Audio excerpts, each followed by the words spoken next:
Jinka. This is the middle of the town.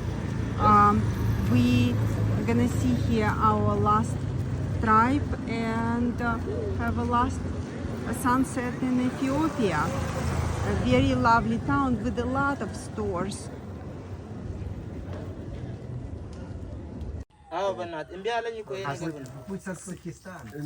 No, Frank has a problem.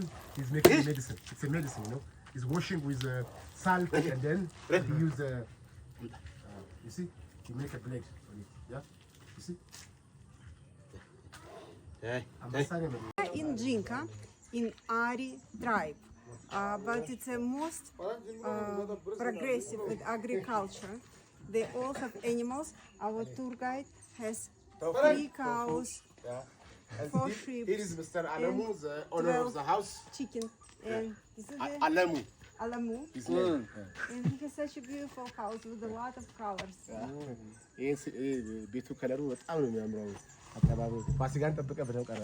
አሁን ሙክ የለበሰችውና ከለሩ አንድ ነው። This is the panorama of Jinka. And put me tofu is here. Yes, and this is our tour guide. Tofu. And I can hear the singing in the church and the cow, and it's just so beautiful and peaceful here.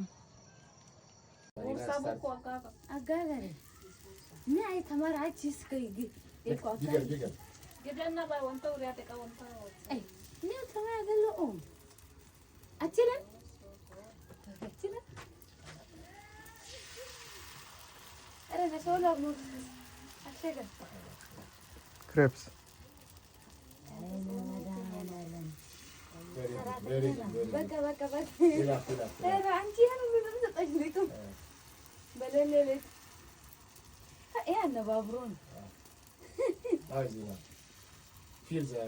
Yes, that's what I'm making injera.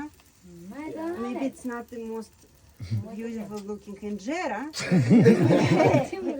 Very abstract injera, but that's my first injera. So this is traditional Ari village house with multiplication on a wall, even though they have a totally different numeric system. That's the bed, table, you know, a lot of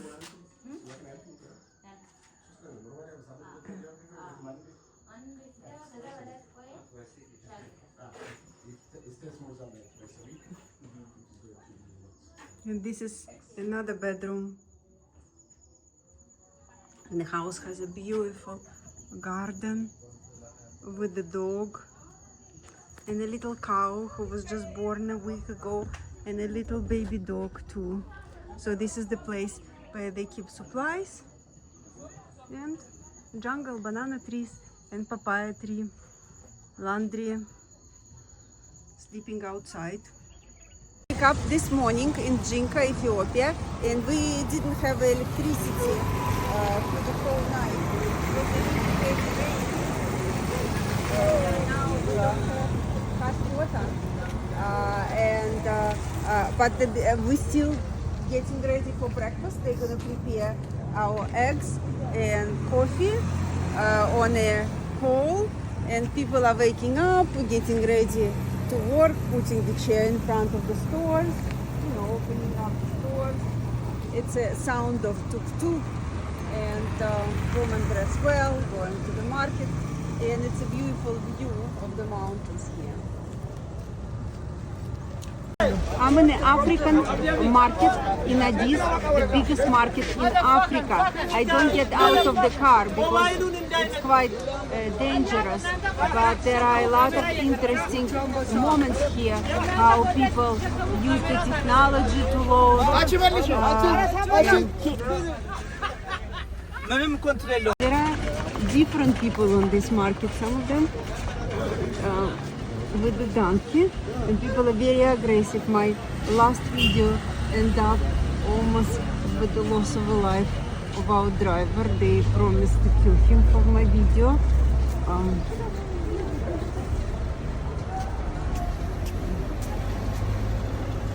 In this market we only getting immersed from the car. Because they trying to take a phone or kill.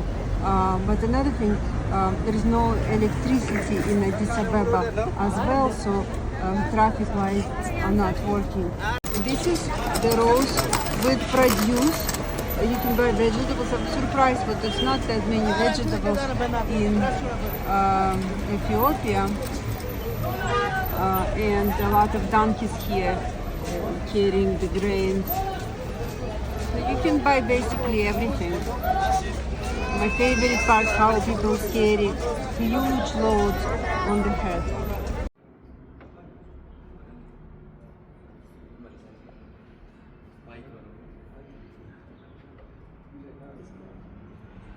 Mike.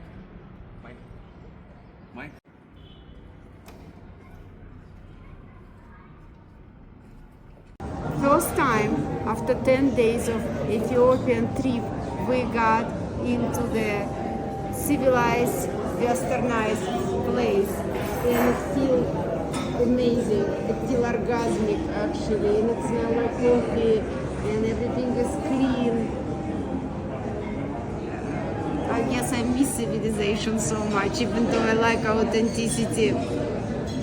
I arrived to National Museum of Ethiopia, where the Lucy and other hominoids live, and to learn about history of Ethiopia, but it's temporarily under construction because it's a new government and everything here is under construction. Only parliament is not. The designer store with a lot of beautiful dresses, and Designers. they make the dress right here. This is a designer, Typica, And she's also. and then another designer, and they have stuff designer equipment right here to make the beautiful dress. It's a bit at night. A lot of modern building. It's a convention center. Constructions. Doing well. Maintain roads. Beautiful place. So everything getting better in Addis Ababa.